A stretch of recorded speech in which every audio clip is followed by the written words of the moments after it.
Hello everyone, and welcome back to I Was a Teenage Exocolonist, and let's just continue where we left off, which is the beginning of our 17th year.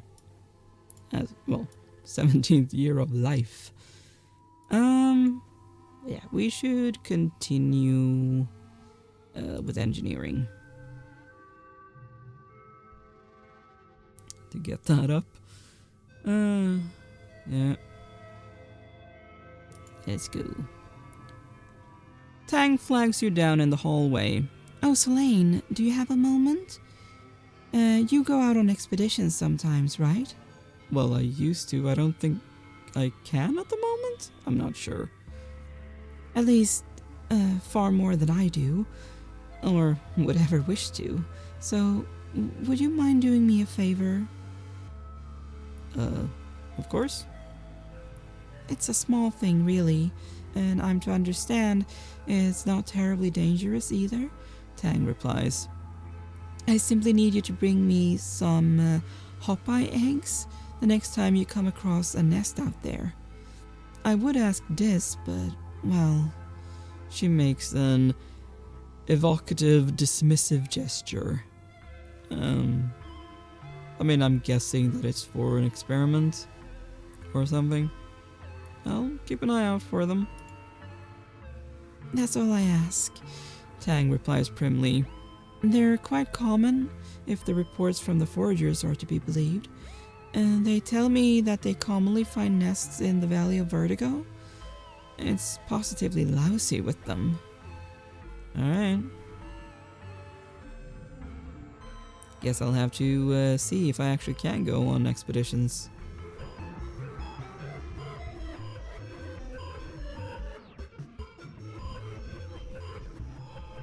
There we go.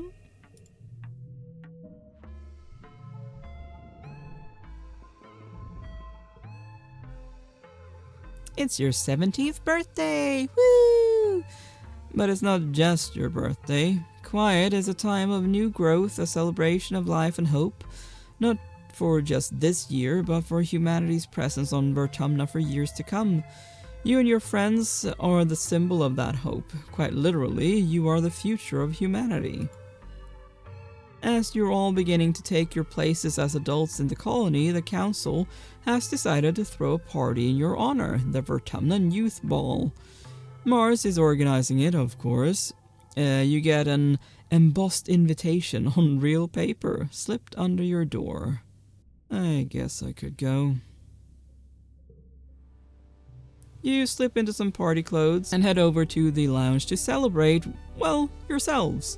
And yourself specifically. It is your birthday after all. The lounge is all decked out. The decorations look expensive. Must have taken a lot of nanoprinter creds. Your friends are transformed too. Everyone has dressed up and looking like the young adults you're becoming. You can hardly recognize some of them. Mars catches your eye and waves, her bangles jingling joyfully. She looks like a model from her holomags, every inch of her primed, painted, and perfumed. Selene, happy birthday! I'm glad you could make it, she says over the steady thrum of the music. Drinks are over there. Make your song requests to congruence and take off your shoes. You look down at your boots, then back up at Mars skeptically. She rolls her eyes and does a little bounce. Sock hop, just like Earth, duh. Okay. Ooh, hello! So that's what you look like. At the refreshment table, Cal is stuffing his face with party food, and Rex shoves 2 glasses of punch in your hands. Gotta stay hydrated, he says, pouring himself another glass. We'll be sweating it out one way or another, he winks at you. Don't let them fool you, Tangent mutters, joining you. She smears a glob of something pink and meaty looking on a cracker. It's a well-documented phenomenon that people inexperienced with imbibing alcohol will begin to act as if they're drunk, even if they're completely sober. To Rex, she adds, I mean, of course, that I am not going to suffer any bad behavior. Rex grins as he pulls a flask out of his vest and pours a healthy addition into his glass. Who says it's gonna be an act? Let's get a little loose. Come on, it's a party. The music changes to something with a fast pounding beat. Rex throws his head back and howls. Woo! It's time to dance. I mean, sure. Says, guess I'm going to be dancing with you? Ugh. Could those three please disappear? You, Rex, and Mars take to the dance floor. After a while, Nem follows, pulling Vase behind her. You all dance until it feels like your heart is going to burst from excitement, from exertion, and from the sheer joy of throwing yourself around the room with your friends. Nomi, who's playing DJ with congruence, spins up something a lot slower, more romantic. Grab a partner and pull them in close, they announce dreamily, or whatever distance you both feel comfortable with. Everyone giggles awkwardly and shuffles around, feeling the intangible friction of teenage politics. Who dances with whom? I do not want to flirt with Cal. Who makes the first move? I guess I'm just hanging out and watching. Must one dance at a dance? Is it not enough to just simply vibe with your friends? Tangent gives you a nod of recognition as you both hold down the refreshment table. At least two of us aren't interested in making fools of ourselves. Well, I mean, only reason I'm not out there is because Rex was not an option. So, yeah. She mutters darkly, indicating Nem and Vase, all but climbing into each other's clothes on the dance floor. After the slow songs, Nomi spins Congruence's music library to something with a little more bounce to it. The dance floor once more floods with bodies ready to gyrate the night away. But the tunes are abruptly interrupted by Governor Lum's Here Speak, hijacking the feed. He strides to the stage, flanked by Security Chief Rhett.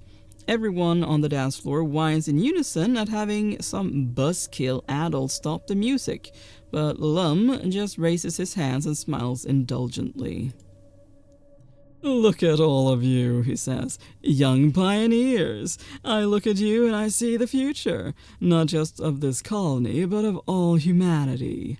You catch a few people rolling their eyes. You've heard this before. Rhett here, good man, a real good man really, the best of the colony, shared this poem from a great earth poet, Lum continues. Now, I'm not one for poetry myself, but damn if it's not something I want to share with you kids tonight, on the eve of something really big. He clears his throat and reads from his hollow palm. We cannot tarry here. We must bear the brunt of danger. We, the youthful, sinewy races, all the rest on us depend. Down the edges, through the passes, up the mountains steep. Conquering, holding, daring, venturing as we go. The unknown ways, pioneers, oh pioneers. We primeval forests felling, we the rivers stemming, vexing we, and piercing deep the mines within, we the surface broad surveying, we the virgin soil upheaving, pioneers, oh pioneers. Yeah, grumble and hiss. This is bullshit. Rhett looks a little pained, but Lum continues. What do you think that poem means, kids? He asks. Does it mean we should sit here in our colony, politely waiting for this planet to make a space for us? He clenches his fist evocatively in the air. No, he exclaims. It means we need to get out there, we need to grab Vertumna by the balls and make it respect us. Or, it will fight back even more. He points to you specifically. I need you, the next generation, to lead the charge. This is your planet, and you're old enough now to defend it. I'm asking all eligible fighters to join squads massing at expeditions.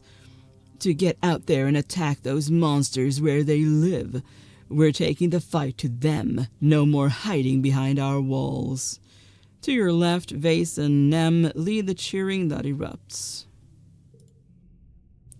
Lum and Rhett leave and the music spins back up again, but only a few die-hard partygoers still want to dance. Everyone else has broken into small groups to discuss the announcement. You are... well, a little bit of that. A lot more of that. Definitely not those. Let's say angry. This is bullshit, Cal exclaims, causing a few heads to turn. They're not even going to try to figure out why the animals are attacking us? They're just going to kill, kill, kill. He waves his arms over his head. Aren't we supposed to be better than that? Not him. Why would you think that Lum would be better than that? Or any of the soldiers, really, including Vase. And now Nem, I guess. Dis clearly agrees, though much more quietly. They don't even know what's out there, he mutters. They have no idea what they're up against. The party fizzles out as everyone drifts away from the lounge. You return to your empty quarters, your birthday forgotten. You've always been told the colony was safe. Now you know that time is over. Yeah.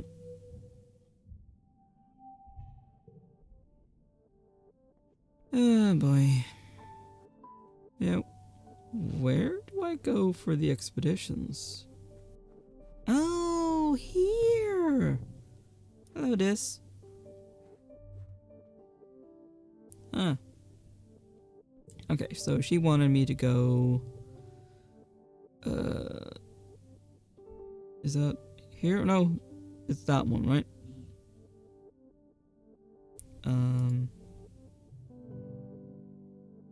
Valley of Vertigo, yeah.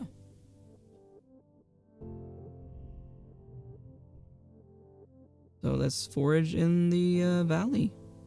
Oh, no, not yet. We need to rest. After that, we'll do that.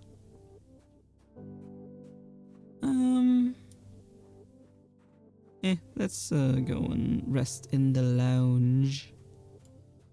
That way I'll get some more friendship with Rex. Let's do that. You spot Dis listening to music and ask what band. He shares his playlist of something he calls post-punk, mid-21st century.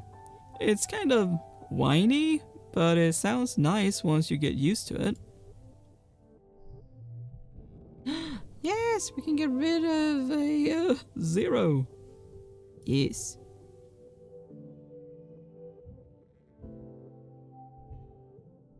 Alright. Now then. That we've rested. Rex whistles at you as you approach, giving you a heated up and down with his eyes. Do you do something different with your hair? He asks, then leans in to sniff you. New cologne? No. Is that a new shirt? Whatever you're doing is working for you. He makes a claw with one hand and growls sexily at you, then cracks up. Hugs incoming. Rex throws his arms wide. Coach, I'm open, he laughs, catching you as you throw yourself into his arms. He spins you around and growls into your neck, squeezing you tightly. It's a good hug, the kind that makes you instantly just a little more relaxed. Want to work on that relationship after all? Or, well, that I'm hoping is going to go that way. But who knows? Anyway, let's head to the valley and see if we can help our dear friend Tangent. Alright. Oh, a Bobberford. Yes? You report to the expedition's tent to find not just Utopia, but Security Chief Rhett and Vase as well. just can't spare any more of my people, Utopia's explaining to them. You've already pulled almost all of the foragers, and we're already running scant crews in the ridges as it is. There's one person you can spare, Rhett replies, turning to face you. Hello, Selene. How'd you like to transfer onto one of my hunting parties? No thanks. Utopia tells me you're one of her best explorers. We could use someone like you. He indicates Vase. I need someone who can keep up with this one. Vase puffs his chest out proudly. Yeah, that. Why do we need to kill them? I'm not gonna say that because I understand that Can sometimes be a necessity. But yeah. Vase laughs. Because they're killing us, Selene. Keep up. He clenches his fist. It's the classic struggle between humanity and nature. He says, nature's not all flowers and rainbows. On Earth, everything and everyone was trying to kill each other. For survival, for food, hell, even just for fun. I can't wait to bag a real trophy, Xeno. He chuckles, framing his hands like a painting on a wall. The first 10-point buck on Vertumna. I don't want to kill animals for fun. Rhett scowls at Vase. You won't be killing them for fun. You'll be killing them to defend the colony. Vase rolls his eyes. I mean, I don't want to go with either of those. I'm not interested in hunting. And I am not like Cal. I can understand that there are situations where it is you or them. The general situation on Vertumna is not that. But I guess I will go with that one because it's more to what I believe than that. Vase scoffs. Even if it was trying to kill you, I knew you Strato kids were soft. I didn't know you were suicidal too. You do realize that you were basically clinging to one of the Stratos at the party, right? You know, Nem. Not everyone's cut out for life or death situations, Rhett says, then turns to you. You know, Selene, it's not all killing. Hunting is. He continues. Sometimes it's about tracking and identifying dangerous creatures before they reach our walls. You wouldn't necessarily have to kill them. He holds up his hands. But you don't have to decide just yet. Talk to Utopia later if you change your mind. Yeah, I won't.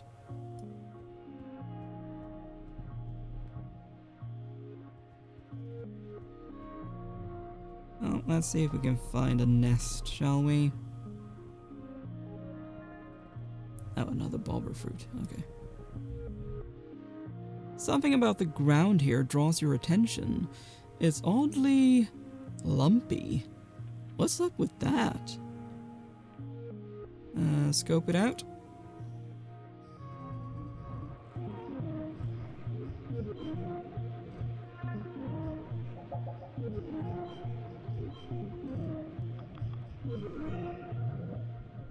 There we go. Whoa, it's a Watato minefield. Underground, the recent rain has swelled the young melons to bursting. You better watch where you step or you'll end up knee-deep in Watato juice. The good news is, they're tasty. Forage one? They're so dang heavy, the calorie to weight ratio isn't optimal. Most are too young, but you find a ripe one, dig it up, and roll it back to the depot. Oh, hello? A curious Riki blocks your path. It's acting strange. It keeps scurrying up trees and hanging upside down to get a different angle to look at you, then dropping down when you try to pass underneath. It may be small, but it's at least attempting to be intimidating. That must mean something. It's probably protecting something. Like babies? It's not interested in your pet Riki, it's interested in you. Even Riki Tiki looks unsure and hides between your legs. I mean, I don't really have a reason to do that. I would probably find another way around. But then again, we do want to understand the creatures better, so sure.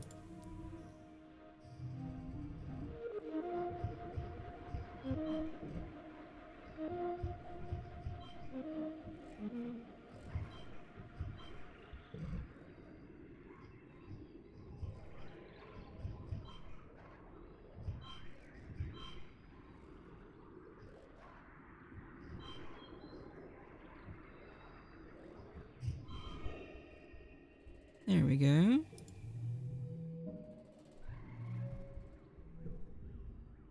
The Riki runs up your leg. It's a giant spider thing, and it's got weird tentacles and... get it off! The urge to dance around and shake it off is almost uncontrollable, but you manage to keep your cool. The Riki tastes you with its tentacle feeler legs, but doesn't look interested in causing you harm. It pokes at your backpack trying to get in, then gives up and scurries off. Okay, I guess I had something in my bag. Upgrade pet cards via relaxing in the park. Okay. Not sure what that means exactly. As in upgrading my pet. Oh. Well, that's interesting. You come across a cluster of mushrooms. Are they edible? There's only one way to find out. Well, there are a few ways. If you're not a coward. Identify the mushrooms. You don't just eat mushrooms just like that.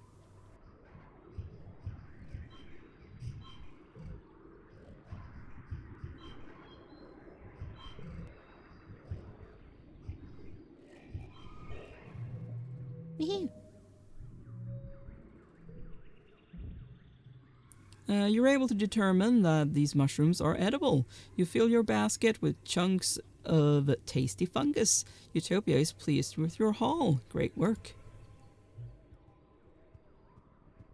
I want to get to that exclamation point. A line of termite-like insects crosses the path here. Curious, you follow them to their destination, a massive sponge-like hive of crawling bugs writhing with life. The bugs are tending to larvae nestled in the holes of the sponge, feeding on the rich royal jelly that oozes from the hive. You step in for a closer look and hear a warning hiss from above. Atop the hive is a queen, whatever it is. Wait, no, she is the hive. Wait, this is a squeeger hive. Her abdomen has swollen and lodged in the ground here, rendering her immobile, but not defenseless. The hive queen groans and growls at you, and the air prickles with the burning flavor of acid. She must have some sort of defensive acid spray? That jelly looks pretty edible, though. Go around it. I am not interested in getting stung or getting acid on me. You've spent some time working in geoponics, so you know your way around a plant or two. Walking through this area, you notice something different about it. The bare ground feels bouncy like a trampoline, and the plants all look weirdly stunted. Not a lot can stifle nature here, so it's honestly a little weird that there's no grasses or mosses growing here. Let's go with that. Notice the unusual biodiversity. All the plants in this clearing are oddly stunted, and there are very few grasses or weeds, as though something has sucked all the nutrients out of the soil. Or, wait, is this even soil? You kneel and take a closer look. More like a kind of dense moss or coral, maybe? You press a hand into the moist, squashy substance. Ugh. It smells sweet and starchy, like cake. It blankets the ground here in a thick sponge-like layer, swallowing up everything it touches. Gross. But it smells so good. You dig a large chunk of the sponge cake up to bring back to geoponics. Further analysis is needed, but you have a good feeling about this one. Interesting. Well, we need to head back soon. We're getting high in our stress level. Oh, there's another question mark there. A dense cloud of pollen makes it hard to even see your hand in front of your face. It's a good thing you have a helmet with a filter. It's not perfect though, and it doesn't help visibility. Sadly we don't have that much in perception. Only 37. Not 50. Stroll through? Huh. No problem this time.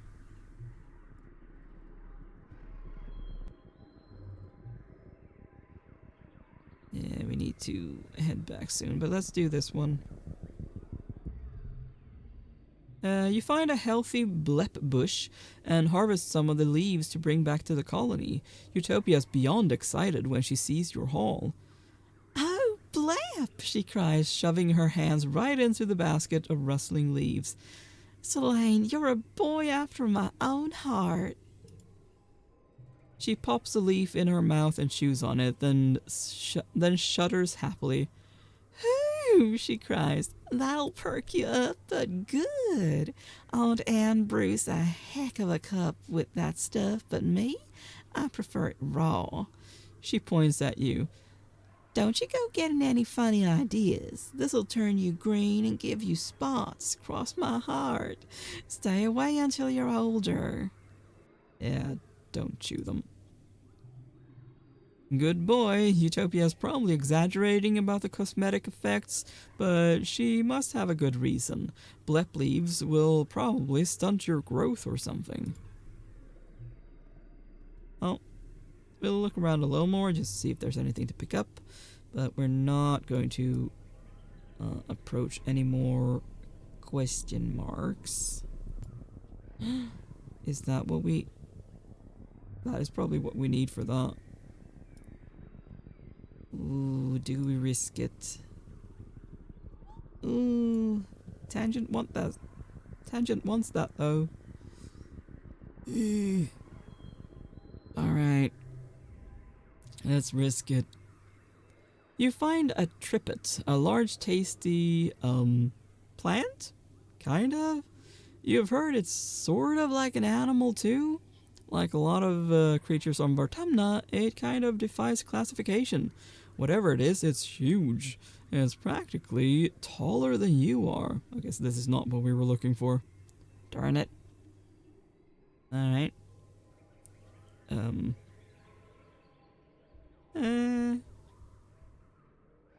Harvest some stalks?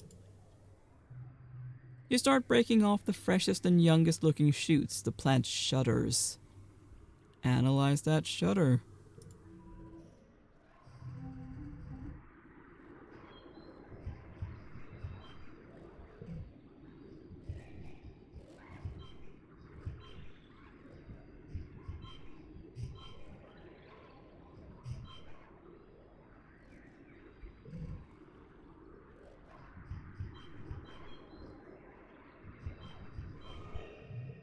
There we go.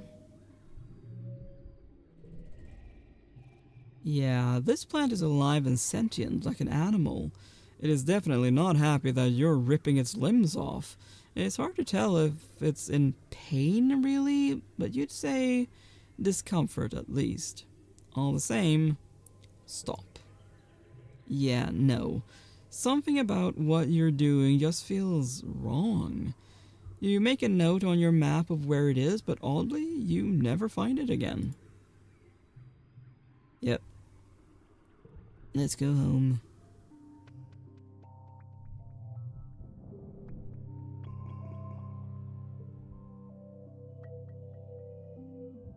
And now...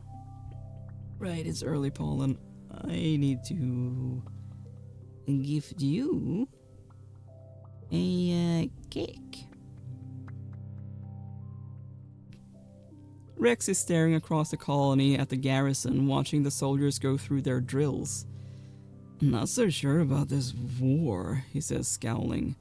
"Seems a little bit like a bunch of big dick soldiers got it in their heads to start killing things just because they don't look human enough." He sniffs in derision. "I'm more human than they are, and I'm part dog." "Yup, got you a present." Rex beams as you unveil his birthday cake. "You remembered!" he cheers. "Thank you, thank you, thank you." "You're welcome." Now, I need time off. Yup. Although I will look around first to see if there's anything to pick up. Sadly, I did not find the things you wanted. Sorry. I did look, but yeah. There were none.